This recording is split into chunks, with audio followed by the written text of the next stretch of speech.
হে শালা বাবু, চাকরি বাকরি কিছু হলো? আমাকে কে চাকরি দিবে দুলা ভাই? আমার না আছে কোটা, না আছে এমপি মন্ত্রীর সুপারিশ, না আছে পদ পদবি, কিচ্ছু নেই। মেধাতে দেশে চাকরি হয় না। শোনো, টাকা পয়সা জোগাড় করো, আমার বসকে ধরে তোমাকে একটা চাকরির ব্যবস্থা করে দিই।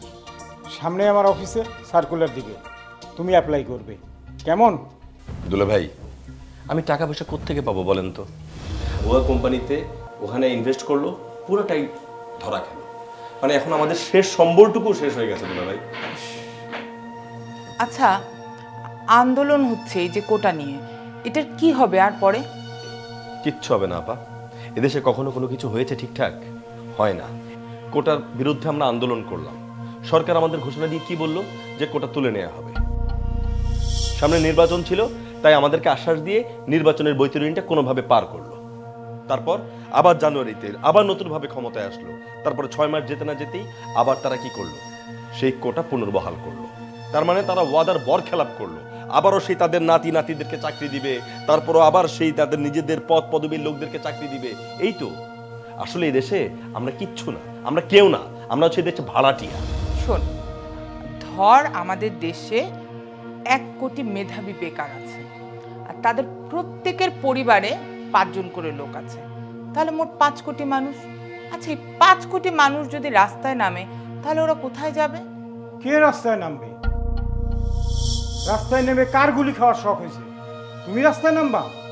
হ্যাঁ, পরিবর্তন চাইলে করতেই হবে। কেমন বোকা নিয়ে আমি সংসার করি, চিন্তা করা যায়? এই, আমি সরকারি চাকরি করি না, আমার বউ সরকারের বিরুদ্ধে রাস্তায় নামছে, এই কথা যদি আমার অফিসের কেউ শোনে, তাহলে আমার কি অবস্থা হবে? তখন আমার চাকরি থাকবে? আমার চাকরি গেলে তুমি কি খেয়ে বাঁচবে? বুঝে শুনে কথা বলো যারা, বুঝেছ? আশ্চর্য কথা বলতেছো। 5 কোটি লোক রাস্তায় নামলে কে তোমার বউ, কে জানবে? আর তোমার অফিসে এই খবর পৌঁছাবে কি করে? শোনো যারা, আন্দোলনকারীদের ভিডিও দেখে সবাইকে চেনে যায়।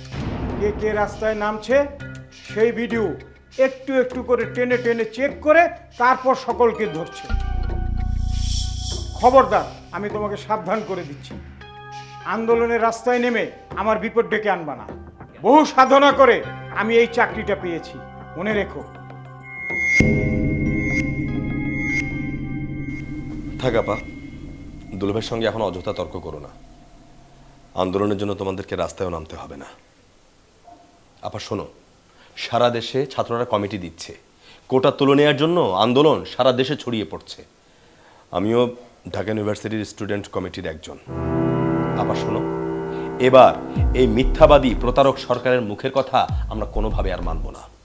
এই কোটা আইন করে সম্পূর্ণ তুলে না দেওয়া পর্যন্ত আমরা ছাত্ররা কোনোভাবে রাজপথ ছাড়ব না। আচ্ছা ভাই, যদি ওরা ছাত্রদের উপর গুলি চালায়? কি গুলি চালাবে? এত বড় সাহস? সরকারের গদি ধরে আমরা ছাত্ররা সবাই টান দিব না?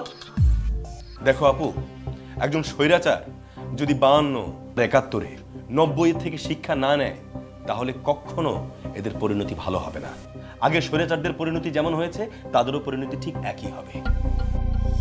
পাকিস্তানি স্বৈরাচাররা 52 আর 71, আর শেষবার স্বৈরাচাররা 90 যখন গুলি করলো, তখন থেকে আন্দোলন শুরু হয়েছে। সেই থেকে আন্দোলন আর কমেনি। ওদের ক্ষমতার কবর রচনা না করে ছাত্ররা কোনোভাবেই ঘরে ফিরবে না, এটা মনে রেখো।